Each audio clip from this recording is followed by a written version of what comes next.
Hi, my name is Siti Nazahiyah Rahmat. I'm a senior lecturer in the Faculty of Civil and Environmental Engineering, UTHM. In the previous chapter, we have learned about the hydrologic cycle and water balance equation. This is the second chapter of this course. Do you really know what is precipitation and how is it formed? Or why is it important to measure rainfall? So these questions will be addressed in this chapter.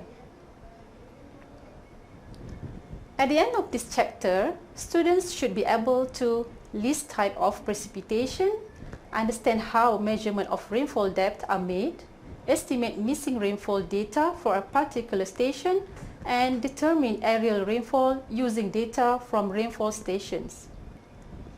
What is precipitation? It can be characterized by any product of the condensation of atmospheric water vapor, either solid or liquid, that is deposited on the Earth's surface. There are 5 types of precipitation. The first type of precipitation is rain, which reaches the ground in liquid form. It consists of water drops of diameter between 0.5 millimeters to 7 millimeters. The second type of precipitation is snow, which is composed of a powdery mass of ice crystals. Snow forms in extremely cold upper clouds. The third type of precipitation is hail. Hailstones are frozen lumps of ice produced by thunderstorms and have the potential of causing damage to agricultural crops and other properties.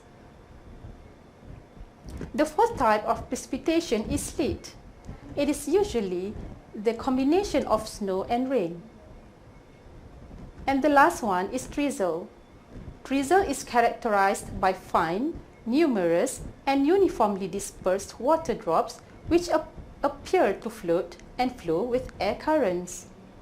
These drops are less than 0.5 millimeters in diameter.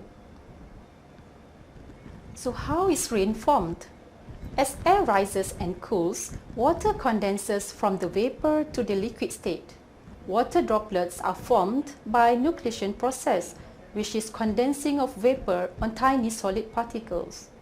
The diameters of these particles range from 0.001 to 10 micrometers, and the particles are known as aerosols. The tiny droplets grow by condensation and impact with their neighbors as they are carried by turbulent air motion, until they become large enough so that the force of gravity overcomes that of friction and they begin to fall, further increasing in size as they hit other droplets in the fall path. However, as the drop falls, water evaporates from its surface and the drop size diminishes, so the drop may be reduced to the size of an aerosol again and be carried upwards in the cloud through turbulent action. So the cycle of condensation, falling, evaporation and rising occurs before the drop reaches a critical size of about 0.1 millimeter. Up to about 1 millimeter in diameter, the droplets remain spherical in shape. But beyond this size, they begin to flatten out on the bottom until they are no longer stable, falling through air and break up into small raindrops and droplets. So normal raindrops falling through the cloud base are 0.1 to 3 millimeters in diameter. Now you know what rain is.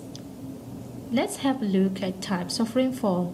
There are 3 types of rainfall, which are convective, orographic, and frontal.